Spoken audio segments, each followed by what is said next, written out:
She's real, I swear to you. As real as you and I. I'm not crazy. I'm not. It had been less than 24 hours since we'd arrived at the new country house. My husband was supposed to be arriving with the truck and furniture the following day, so I was finishing up some indoor painting. At about 11 o'clock, my 10-year-old daughter, Katrina, popped her head around the corner and said she was going to play outside with the neighbor's kids.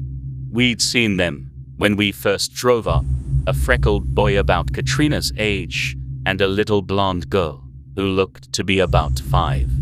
I remember their clothes were a bit outdated, but other than that, they looked nice.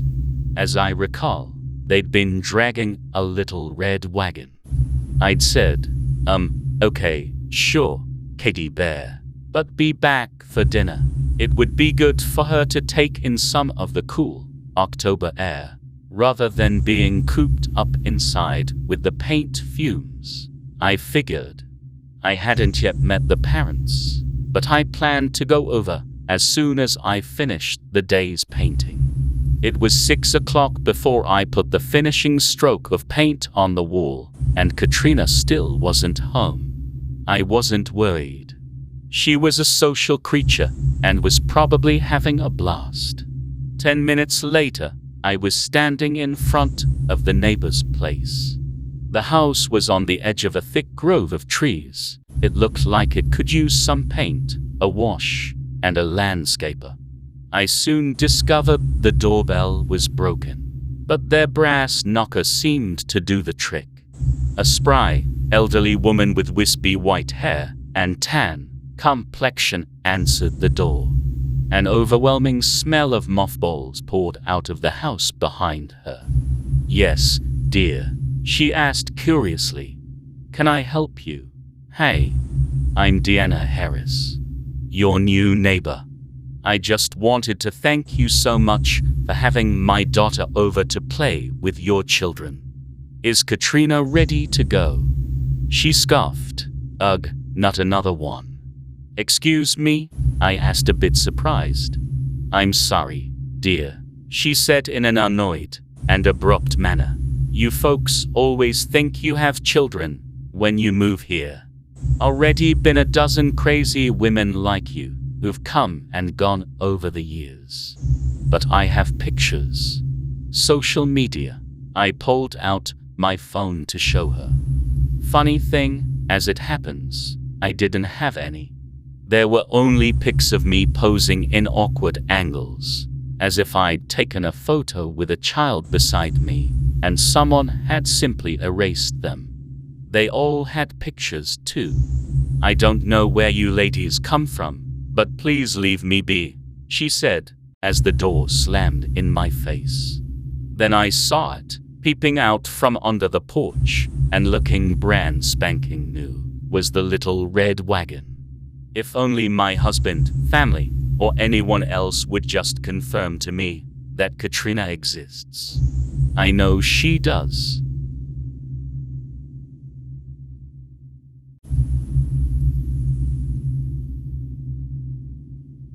Papa brought me to the big glass house on my birthday. He said it was the only safe place, and that I should stay put until he came back. He gave me a juice box and cookies, and even let me keep my sketchbook. I cried as he hugged me goodbye. The last thing he did after sealing the entrance was blow me a kiss. Then he and the townsfolk walked away into the forest. The big glass house is huge. It's really, really huge. And when the sun gets high, parts of it are so bright, you can't even look at them. The colors remind me of an ocean. Lots of greens and blues and turquoise. And there's crystal staircases, which spiral round and round. It's really beautiful. There's symbols carved into the walls. Papa said they're called runes, and they repel evil. That means they keep it away. He said, that's why I had to stay here, because evil things couldn't pass the runes, and evil things wanted to hurt me. I really liked the patterns, so I lay down and sketched them until I felt drowsy. Then I got out my blanket and slept. After the first day, I'd probably only explored 1 or 2% of the house. That's how much of it there is. I started to miss Papa and wished he'd come back. He didn't say how long it'd be until it was safe for me to leave.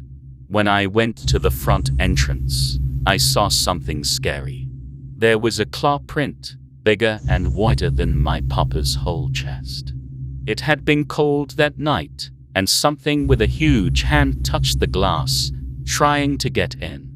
The mark it left is cold condensation. Maybe an evil monster knew I was here. That day, I explored even more. Some parts of the house stretched up so high my legs hurt from climbing steps, and there were walkways you could look over the edge of, all the way down to the bottom floors. I sketched more rooms until I needed to sleep again. That night, I woke up before sunrise, crying. The glass house was nice and all, but I missed Papa, and I missed my home. I even missed the townsfolk. I went back to the entrance to wait, so I'd be close when Papa finally came back, ready to give him a big hello hug. But when I got there, I found something really scary. There were claw prints all over the glass. But that wasn't even the scariest part. When I reached up to compare the size of my hand to the nearest one, the condensation wiped away. Now there was a smear where I'd touched the glass, and my palm was all cold and wet. That's how I realized the marks weren't left by an evil monster trying to get in. They were by one who couldn't get out.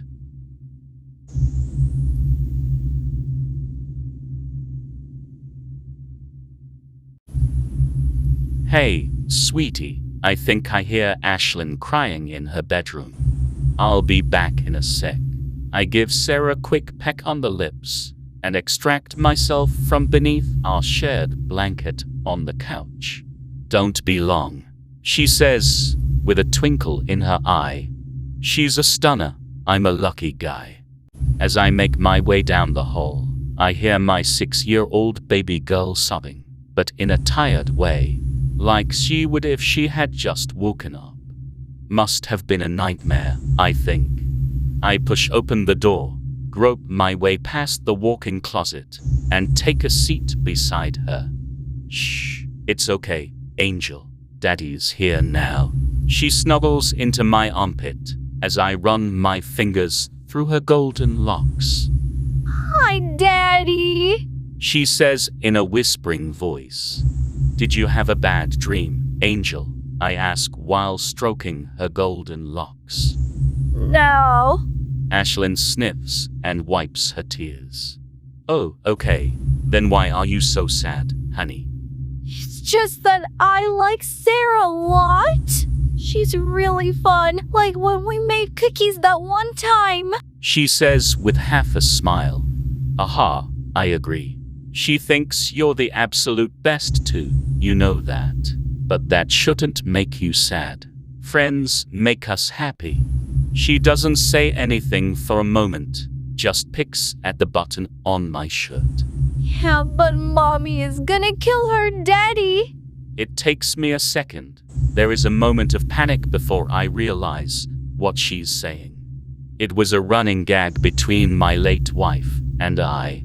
She always said she'd kill any lady who tried to move in on her turf. I guess Ashlyn must have taken that more seriously than intended. Or Angel. Mommy isn't going to hurt Sarah, I say with a chuckle, giving my little girl a warm hug. You don't have to worry about anything, for 2 reasons. First, is it because Mommy's dead? A chill goes down my spine. Ah, well, yes. I guess you can say that. There is a short silence. You know Mommy will always be with you, Angel, right? Just like I always say. Ashlyn sniffs and nods. But Daddy, Mommy told me she's going to kill Sarah if she doesn't leave you alone. What? When did she tell you that? I hadn't met Sarah until a year after Melissa's fatal car accident. A little bit ago, Daddy. Before she left the closet. My heart stops, and I suddenly seize Ashlyn with both hands, probably a bit too roughly. What are you talking about?